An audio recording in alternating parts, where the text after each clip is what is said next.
Olá, no programa de hoje vamos conversar sobre o projeto político-pedagógico. Para construir uma escola de qualidade é fundamental falar sobre este tema.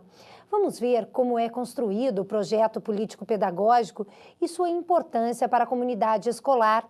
Vamos falar ainda sobre a relação do projeto com a gestão democrática e como ele vem sendo pensado pelas políticas públicas.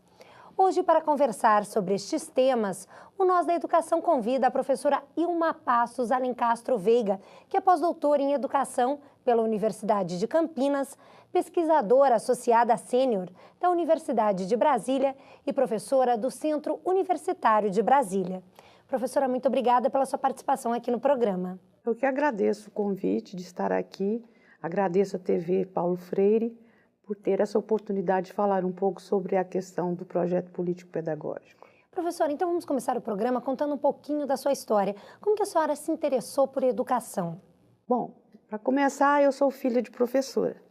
E como filha de professora, passei a conviver com a mãe, que vivia na escola, nos levava sempre à escola para visitar, nas festas escolares, e com isso eu fui desenvolvendo essa vontade de ser professora.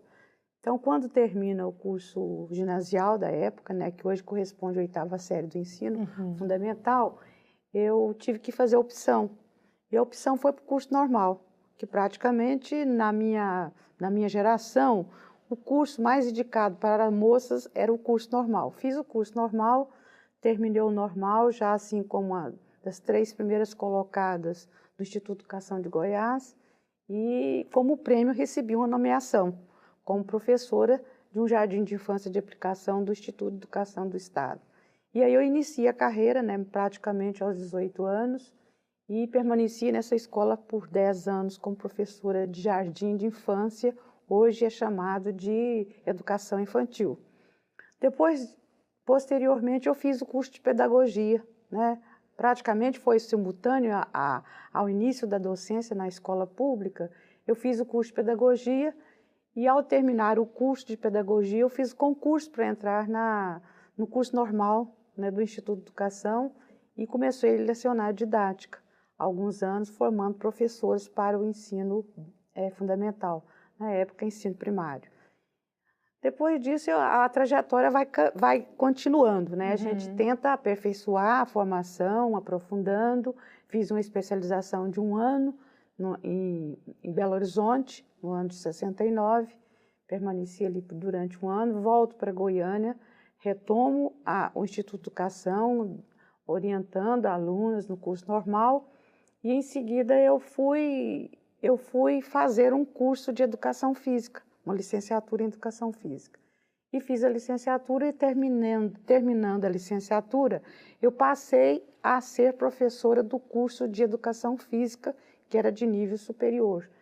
Bom, aí nesse meio tempo fui para o Rio de Janeiro, fiz um curso de especialização que era assim patrocinado pelo Ministério da Educação, voltei, fui para Santa Maria, no Rio Grande do Sul, fiz mestrado na área de currículo. E quando se deu o seu interesse pelo projeto político-pedagógico? Só em 1992, e por acaso foi aqui no estado do Paraná. Eu trabalhei com uma professora que é da Universidade de Londrina, da UEL, e ela dirigia, nesse tempo, foi em 92, ela dirigia um colégio de aplicação da UEL. E ela me convidou para trabalhar um pouco com a escola sobre planejamento curricular. Eu estive 1 semana no colégio trabalhando planejamento curricular. A professora Maria Helena Silva de Oliveira Carvalho, hoje é aposentada da UEL, então trabalhei 1 semana nesse colégio, e nesse meio tempo a literatura sobre projeto político-pedagógico já começava a surgir por conta da LDB, né, que foi promulgada em 96. Então, quando a legislação é promulgada em 96, eu já tinha uma trajetória sobre a ideia de projeto. E o que é exatamente o projeto político-pedagógico que envolve? O projeto nada mais é do que um processo de tomada de decisões democráticas, né? Um processo que é construído dentro de um movimento, e ao mesmo tempo que ele é processo, ele é um produto, né? Ele é um produto que se constrói num movimento. E esse movimento é um movimento de acordo com a legislação, é um movimento que deve ser participativo, é um movimento coletivo. Então, praticamente a legislação convoca os professores e profissionais da educação a elaborar um projeto pedagógico dentro de uma concepção de coletivo de democracia. Então, o projeto, ao mesmo tempo que constrói esse movimento, que é muito importante, que deixa um pouco de lado a ideia de uns elaboram, uns concebem e outros executam, e vem um terceiro que avalia, ele dá uma ideia de uma nova organização da escola, uma organização mais democrática, em que o processo é vivenciado por professores, alunos e funcionários da escola, representantes da comunidade, e isso é feito de uma forma em que todos participam da concepção, todos executam e todos avaliam. Então, gera uma nova concepção de organização de trabalho escolar, muito mais assentado no princípio da solidariedade, deixando de lado a solidão. Né? Então, é nesse sentido. Envolvendo um pouco a história até mesmo, professora, como que se dá o processo político-pedagógico na história da educação? Bom, na história da educação ele aparece assim muito esporadicamente, porque quando eu tentei discutir um pouco a ideia de projeto, assim que a lei foi promulgada, eu tentei descobrir o sentido da palavra projeto. Então, a palavra projeto não vem da educação, ela vem da economia, vem da engenharia, da arquitetura, de outras áreas, né, da atividade humana. E essa palavra é inserida na área de educação exatamente e já, bem dizer assim, assumida pela LDB, que fala em projeto pedagógico. Quando eu começo a escrever projeto pedagógico, eu coloco a palavra político, eu acho que muito influenciada pelo Paulo Freire, que já acentuava que a educação é um ato político. E quando a gente assumia esse conceito dele, é um ato político, é um ato de emancipação, eu percebia que eu não poderia separar o ato político do pedagógico. E muitos autores colocam que o político contém o pedagógico é político. Mas para fortalecer a ideia de que o político deveria estar convivendo com a ação do pedagógico, eu comecei a usar a palavra projeto político-pedagógico, que também é uma terminologia sacramentada pelo Instituto Paulo Freire. Né? Praticamente eles adotam a terminologia. Eu comecei a entender também que isso era importante, fixar o nome de projeto pedagógico em projeto político-pedagógico. A LDB coloca projeto pedagógico e, ora, a LDB fala na questão da proposta pedagógica. Então, no meu entendimento, um projeto político-pedagógico contém uma proposta pedagógica de escola. Né?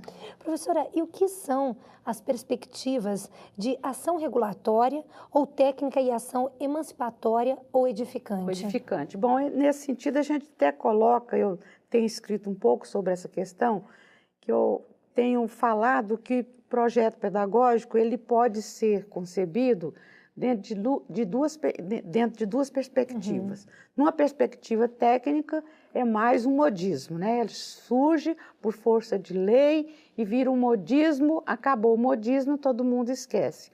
E hoje o que a gente está percebendo é que se ele chega dentro de uma perspectiva técnica, burocrática e de uma visão de concepção de educação mais conservadora, nós percebemos, se ele surge como uma obrigação, hoje ele está se tornando indispensável. E numa perspectiva mais edificante, que é a ideia que eu desenvolvo, mais ou menos, nos textos que eu tenho escrito, é que o projeto pedagógico, enquanto edificante, ele é emancipador. Né? Ele está calcado num princípio de educação enquanto prática social e que emancipa o homem.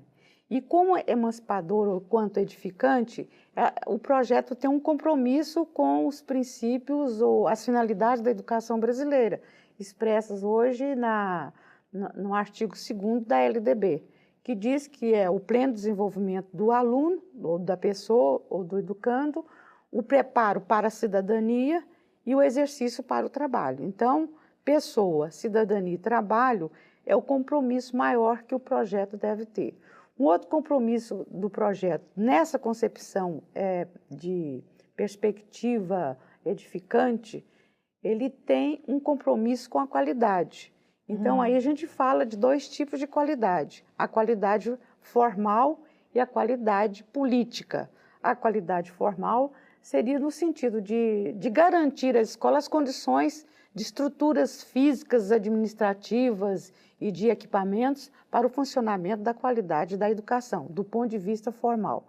Do ponto de vista político, o compromisso do projeto é com a qualidade da educação para todos, sabendo que os governos têm tido um esforço muito grande para democratizar o acesso à escola, mas ainda não conseguimos a questão da qualidade da educação e nem muito menos a questão da permanência. Nós ainda temos ainda uma grande defasagem de idade série, nós temos ainda muita repetência e ainda há muita evasão. Então, esse compromisso do poder público com relação à qualidade política é um compromisso que está sendo perseguido pelos diferentes governos do país, né? Então, e como o projeto político-pedagógico pode colaborar para a qualidade na escola?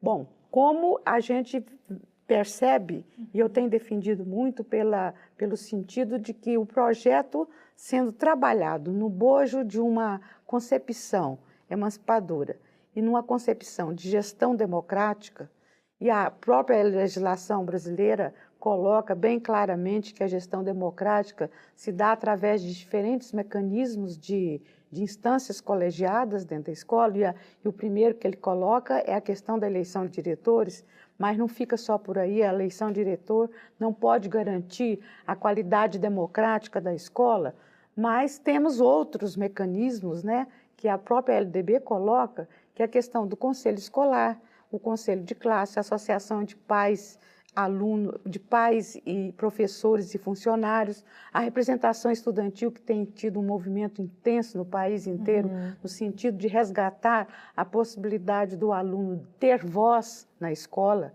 e, com isso, o aluno ter um espaço para além da sala de aula para o desenvolvimento de lideranças, que o Brasil é um país sem liderança. A nossa liderança é hereditária, né? É o filho de fulano, é o neto do ciclano, e, no entanto, nós perdemos o espaço de criação de lideranças quando você fecha a possibilidade do Grêmio Estudantil. E hoje não, nós temos já um movimento forte por parte dos estados no sentido de restaurar esse espaço, de dar a voz ao educando, no sentido de ele também contribuir com a análise, com a leitura, participando da construção do próprio projeto, né? Então, a qualidade está diretamente ligada, professora, a uma participação maior da comunidade? Sim, é um envolvimento da universidade, da comunidade, onde está inserida a escola, e para isso o próprio conselho escolar garante já a participação da comunidade com representantes de comunidade, né? Então, um conselho, hoje eu recebi da Secretaria de Educação já o documento regulamentado pelo Conselho Estadual do Paraná, dando as diretrizes já de orientação de instalação dos conselhos. Então, está um documento extremamente democrático e um documento assentado no princípio da solidariedade do coletivo. Então, acredito que sim. Acho que a união faz a força, né? Então, isso é importante. E qual a diferença entre um projeto político-pedagógico de uma escola pública e de uma escola privada? Bom, existe diferença. Para começar, a dependência administrativa é diferente, né? Uma é regida por uma mantenedora, né, que é a própria mantenedora da escola, e que tem a sua autonomia para definir estratégias de desenvolvimento e de elaboração do projeto. E temos a escola pública, que é regida pelo poder público, mantida pelo poder público. Então, a manutenção é diferente, né? E quando a LDB coloca a questão da gestão democrática, ela fala da gestão democrática da escola pública, porque a gestão democrática da escola privada ela é definida pela própria sociedade que mantém a instituição educativa. Mas eu já tive a oportunidade de ver, inclusive em Brasília, algumas escolas trabalhando de forma muito séria na construção do projeto, porque o projeto não veio apenas para ser um modismo na sociedade brasileira. Aquilo que veio como obrigatório hoje está se tornando indispensável, porque na medida que ele agrega e não isola as pessoas dentro dos espaços físicos, ao agregar, a instituição cria força e cria o compromisso de todos no sentido de desenvolver um projeto, uma proposta que foi defendida por eles. Então, o projeto tem algumas especificidades. Eu acho que tanto faz ser de pública ou privada, e dependendo da forma como desenvolve, mas a ideia de projeto traz 3 especificidades. Primeiro, que projetar significa uma antecipação. Eu projeto para um futuro, né? E segundo, o projeto tem uma dimensão de utopia, mas a utopia como campo de possibilidade. Eu não posso projetar uma escola quando eu não tenho condições físicas, nem materiais, nem de pessoas extremamente formadas, habilitadas para desenvolver um projeto talvez até mirabolante. Mas eu tenho que trabalhar com aquilo que é possível. Por isso que ele é utópico, mas como campo de possibilidade. E a terceira característica do projeto é que o projeto, ele, ao ser construído dentro do princípio da solidariedade, do coletivo, do participativo, do compartilhamento, ele gera um sentimento de pertença. Então, se eu elaboro, eu executo, eu avalio, evidentemente que o projeto também é meu. Ali contém parte da minha trajetória, contém minhas argumentações, contém as minhas ideias e a gente defende as ideias. Então, por isso que ele é um projeto que gera o sentimento de pertença. Quer dizer, esse filho também é meu, eu também ajudei a produzi-lo, né? Então, é nesse sentido. Ok. Tá? No próximo bloco, voltamos a conversar sobre as propostas de construção do projeto político-pedagógico.